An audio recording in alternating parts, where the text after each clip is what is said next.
Welcome to CGT Square Talk, where top experts in the industry share their groundbreaking journeys. Brought to you by Blue Squared, your strategic digital partner. I heard a beep. Yes, you did. Hi, Hitesh. Hitesh. How are you doing? Dude, are you going to play the piano? I can. Awesome. That's What are you gonna awesome. play- What are you going to play for us? I don't know.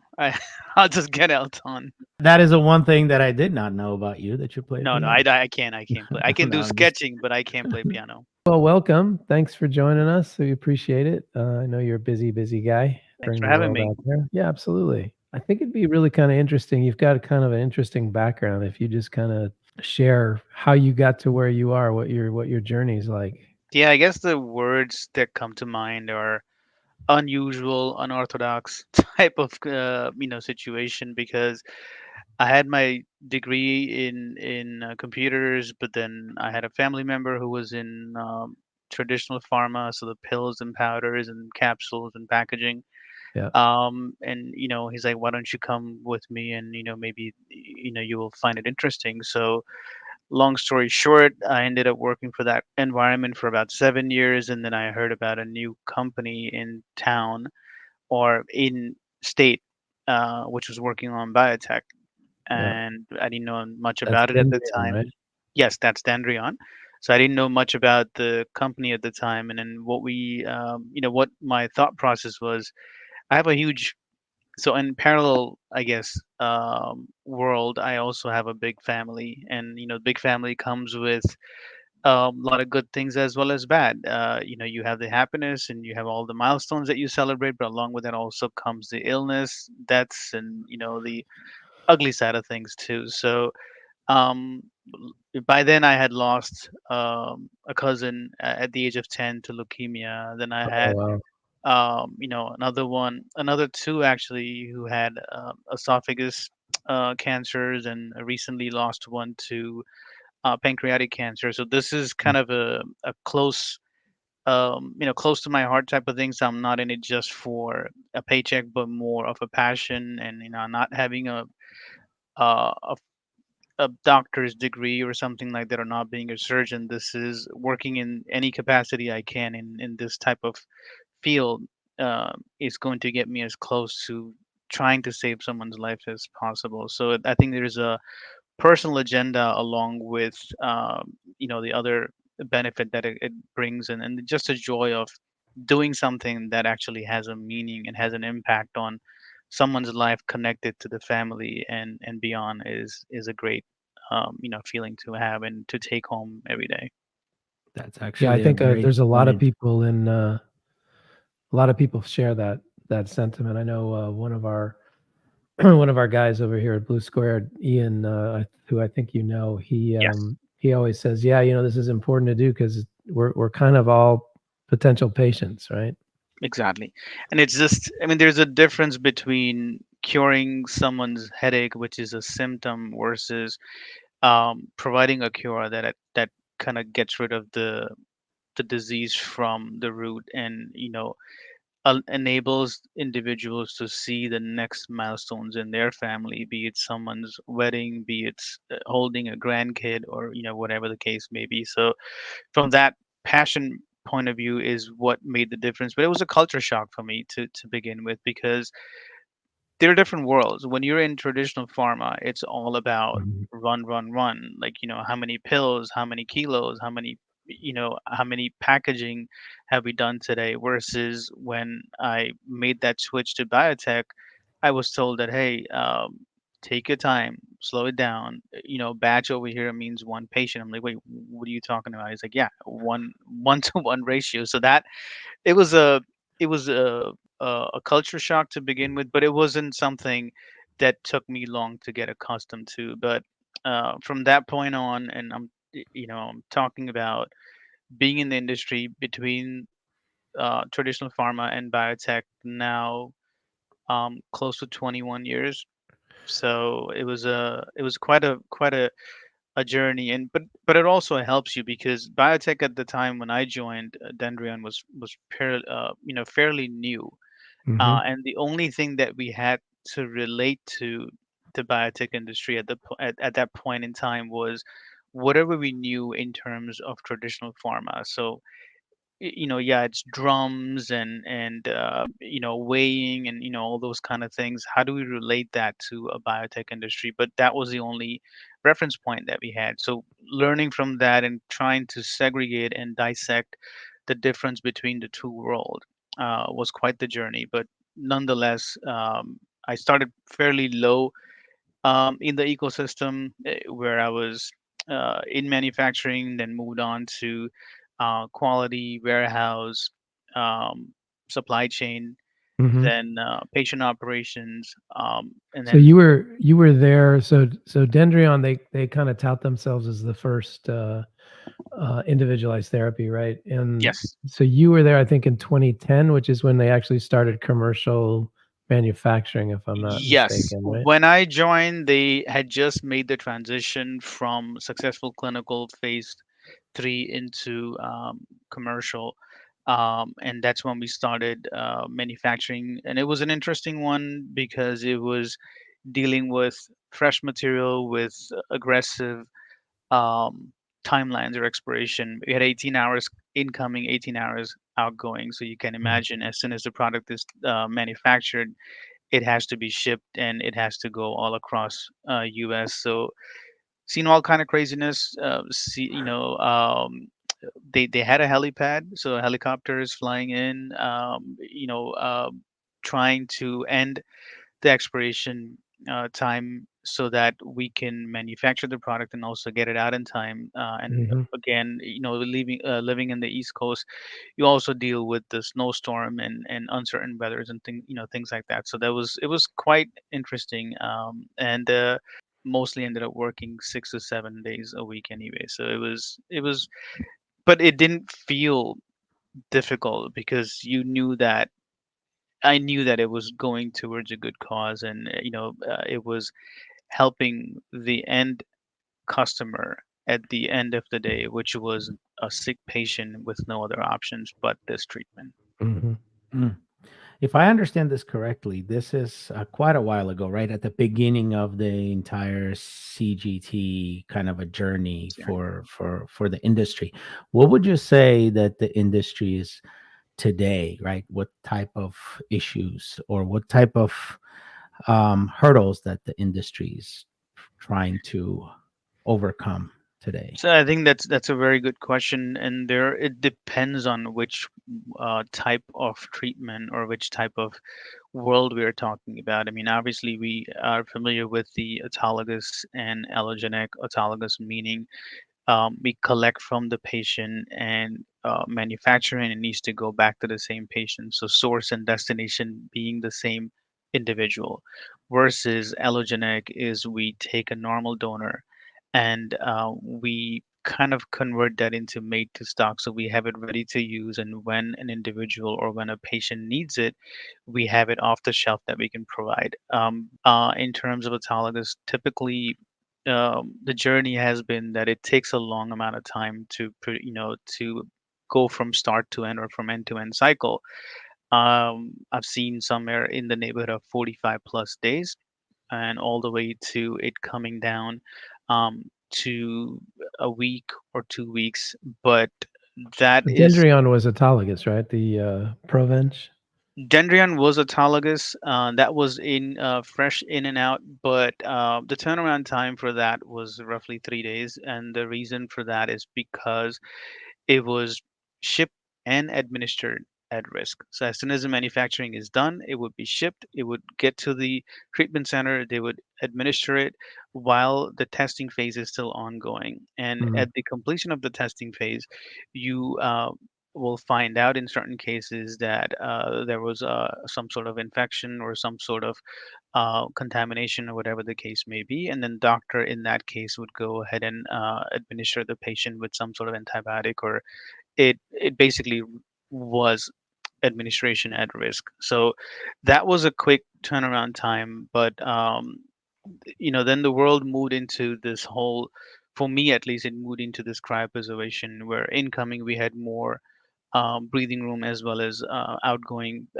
in certain cases, incoming material had upwards of 2+ years of shelf life, Mm. and outgoing was about 10. So that's a vast difference between 18 incoming, outgoing, 18 hours versus months, let alone years. And even in fresh, from what I've seen in the industry recently, validation has gone up to a point where it's good for 48 hours incoming and outgoing. So that's again a huge change or upgrade from where we started. So you've really had quite a journey. So you kind of started in computer science, it sounds like, and then got Yep. into manufacturing. And I know you did a fair amount in scheduling, right? You did a little Yes. stint over at a at a fairly large company in scheduling. So you've had experience with both systems as well as actually kind of on the shop floor.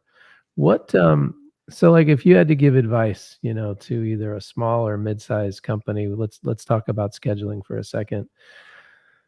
A lot of these guys don't have necessarily, the funds that a large pharma Mhm. will to be able to invest and try things out and fail or, learn from it and then move on. What's your advice, in terms of maybe just in terms of scheduling, what kind of an evolution would make sense for somebody?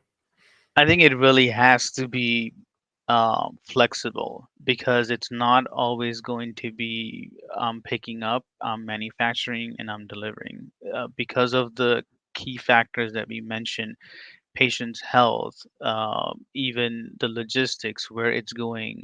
You're dependent on your lane mappings, what the flights availabilities are. In certain cases, you have to drive, and you always have the situation where um, some things can go wrong in manufacturing. So you have to take some of these exceptions into place, because you're not always going to have this happy journey, especially when you're talking about patients as sick as the ones that require the autologous treatment. And you're talking about whether it's commercial or clinical, right? It's Whether pretty it's much the commercial same. or clinical, yes. Clinical, it could be even more challenging, because in case of clinical, what could happen is a study could be taking place in one country, and the patient might be traveling from or to a different company, or sorry, a different country. And in that case, you have to be mindful of what the timelines are going to look like. And the reason for that is because the patient could be a resident of one state, and might have to travel to a different state. But after the treatment, they go back to their natural habitat, or they go back to their own state. In case of um, in case of scheduling, you also have to take into consideration of a second round of treatment needed. Initial round was, let's say, in state of New Jersey, but the patient is a resident of California. So now the patient is back in California, and if this patient is too sick to travel again, then the first time you send the treatment to New Jersey, the second time you might have to send it to a different location. So how do you Mhm. accommodate that different location? And one good thing that has happened is the maturity level has increased significantly from when I started back in 2010. There are a lot more sponsors or companies involved in these type of treatments, as well as you have a lot of organizations, a lot of treatment centers. I mean, close to 200 is what I recall from the last time I heard. So the patients do have access significantly, but um, it's not always going to be a happy path when you talk about scheduling, and it has to be able to consume some of these business rules. And you kind of have to have a strong business rule engine, where it has to be able to accommodate a need for a specific trial, specific type of treatment. And depending on the vicinities, are not all the is not always going to be the case where um, manufacturing facility is going to be in the close vicinity to where the patient resides. So you have to be ready to go from coast to coast in certain cases. How do you accommodate that? In you also have to work with the limitation on validation of a vessel that these treatments are traveling in. In certain cases, it's going to be dry ice versus it's ice pack, versus you have a doer, which may be validated for 10 days plus. So all of these things have to play into factor, and you kind of have to accommodate for primary and secondary. Primary would be, okay, we go with the flights, but I'm in state of New Jersey. There's a huge storm. I can't do that, so I might have to go ahead and drive from New Jersey to, let's say, Pennsylvania or Connecticut or something along those lines, and maybe have a flight from there. So I have to have a contingency or a backup plan. That should give you an idea of how flexible we need to be, because it's not always just going to be using option one or only one that's set in stone. It's not always going to work. You said rules engine, and that makes me think of that just makes me think of kind of expensive software and complicated to implement, which is, I mean, there's plenty of rules engines that are Mhm. you know, um, that are good and useful and all of that, but I tend to think a smaller person or smaller, sorry, not person, but smaller company is going to Mhm. kind of head towards, oh, let's try it on a spreadsheet first, or let's try it Yeah. on a, like, what did you do when, I mean, back then? So Dendreon is still like only under 1,000 people, right? So it's not a Mhm. huge company. And what did you guys do back then, or were you even involved in scheduling then? So it was a it was an unusual model to begin with, because our headquarters was in Seattle. So that is where the brain or the scheduling used to sit, and we used to be fed the um the slots for manufacturing in New Jersey. That, okay, you have this many patient, and we basically had screens all over. It's kind of like the airport mentality. You had these monitors, and the monitors, you will see that, okay, these are the amount of patients that we're treating today, tomorrow, this week. Hmm. And this is where I need to, your flight is 123, your 123 is going to be in this workstation or in this airport gate, or whatever the situation may be. So that was kind of it was fed from top down to the manufacturing facilities. At the time we started with New Jersey, then we had Atlanta, and eventually New Jersey plant was closed and only Atlanta remained open. But at the time, there were a lot of spreadsheets. We had some Oracle software behind it. Dendreon used to use Oracle ERP, and most of the other ones that I worked with are mainly SAP. But it was an Oracle-based software that used to be real time. We had the Hmm. shop floor, and they used to monitor if something was out of out of place. In other words, plan versus actual was something they were monitoring. Hey, you're 5 minutes late or 10 minutes late, and we used to work with the courier one at the time, and then eventually with the other companies, it was more than one. Clinical had one courier versus commercial had another one. So um, in in the beginning, that's how it started, and then when I switched to the next company, it was basically on spreadsheets.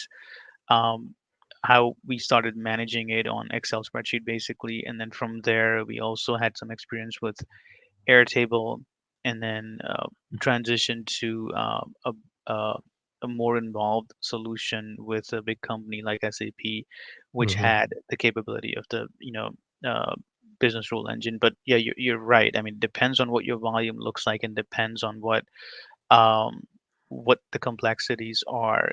Um, there are other tools. I mean, there are tools out there. I mean, there are companies that are also thinking in regards to how to bring an industry standard solution, but Right. different.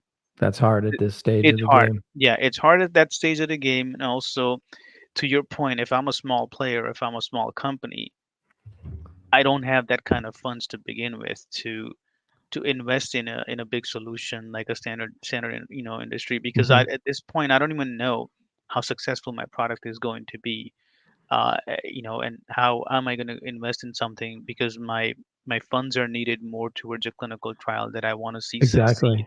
Right. So that it's basically choosing between an arm and a leg, and that's not always an easy thing. So yeah, I've seen transition for the few companies that I work where we started with Excel and moved on to a much better and more involved and stable environment.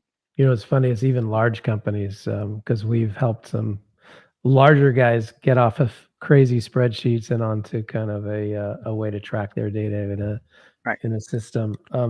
How how many patients do you think you can run on a spreadsheet before you start to topple over? It depends. I mean, again, it depends on what how involved the processes are and how many touch points there are. If it's just 2 steps or 2 days manufacturing, it's easier to manage on a spreadsheet versus you have too many touch point. I'm getting collection at one place, Mhm. then I'm bringing it to one place because The it, multi-node thing gets complicated, right? right, because depends on how many processes are involved in general. If it's fresh, or if it's collection where the cryopreservation or cells can be frozen at the same facility, and the treatment happens at the same facility. It's different than when you're using the satellite locations. Like I'm a small hospital.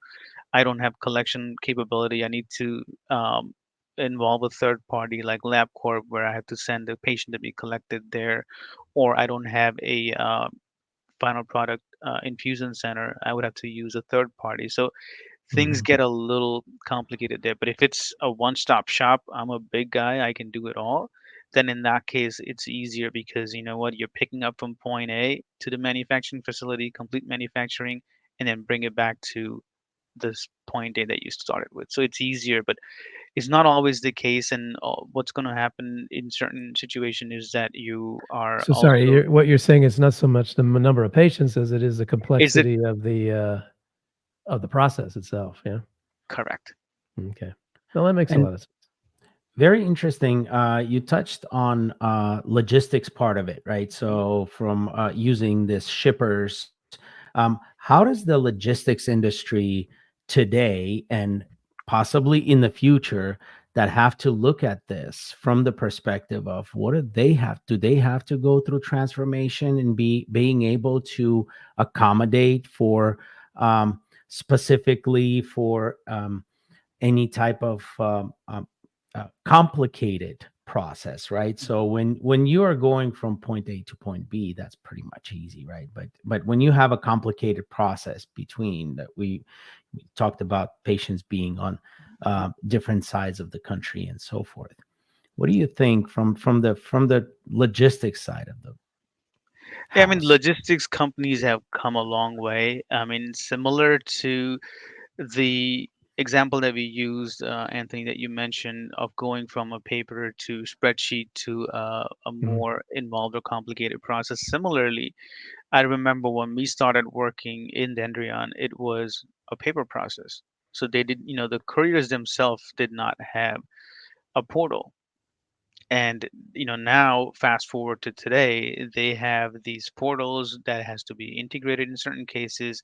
In some cases it's a standalone, so the manufacturing facilities would have a logistics team that would book the courier on their own platform. And in terms of the technology themselves associated to the vessels and the doers, for example, that they use, they have come a long way too, because the older ones were wider and used to take up decent amount of space, and that limits on which flights they can travel on. So wide body versus more compact, and the validation time has also been increased. So at one point, maybe it was 7 days that the doer is good or the vessel is good for, and then now it's up to a point where it's 10 plus days, or in certain cases even higher.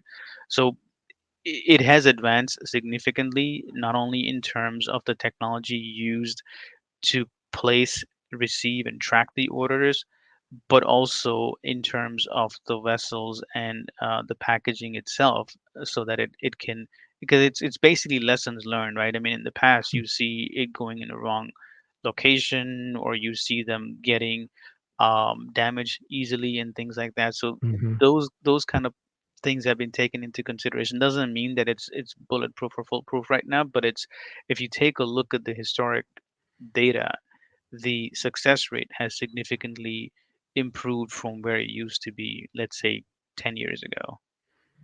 It's funny, well, I guess here's a shameless plug since you mentioned, advances in technology and the courier side, right? So we obviously have our Blue Squared Courier Cloud, which takes advantage of the APIs now that some of the couriers have, but Hmm.